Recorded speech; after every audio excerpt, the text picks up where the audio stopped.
സാംസ്കാരിക ബോധത്തെ നവീകരിക്കുക എന്ന ദൗത്യമാണ് കെയ്ൻ നിർവഹിച്ചുകൊണ്ടിരിക്കുന്നത്. കെയ്ൻ്റെ വാക്കുകൾ നമുക്കറിയാം, അത് ഫാസിസത്തിനെതിരെയുള്ള പ്രതിരോധമാണ്, മതനിരപേക്ഷതയ്ക്ക് വേണ്ടിയുള്ള പോർമുഖമാണ്. കെയ്നെ കേൾക്കുക എന്നുള്ളത് നമുക്ക് ആവേശം തന്നെയാണ്.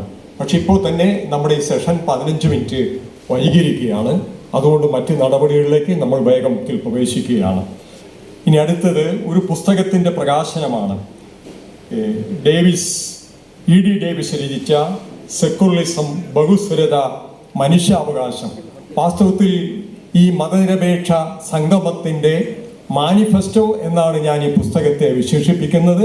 ഇതിനകം ഡേവിസ് പല ആനുകാലികങ്ങളിലും മറ്റും എഴുതിയ ഇതാണ്. ആ പുസ്തകത്തിൻ്റെ പ്രകാശനം നിർവഹിക്കുന്നത് PT വാസുദേവൻ മാഷാണ്. വാസുദേവൻ മാഷെക്കുറിച്ച് നേരത്തെ ഞാൻ പറഞ്ഞു. VTയുടെ മകനായിട്ടുള്ള VT ഭട്ടതിരിപ്പാടിൻ്റെ മകനായിട്ടുള്ള വാസുദേവൻ മാഷാണ്. ഈ പുസ്തകം ഏറ്റുവാങ്ങുന്നത് യുവ കവി കൂടിയായിട്ടുള്ള സോബിൻ മഴവീടാണ്.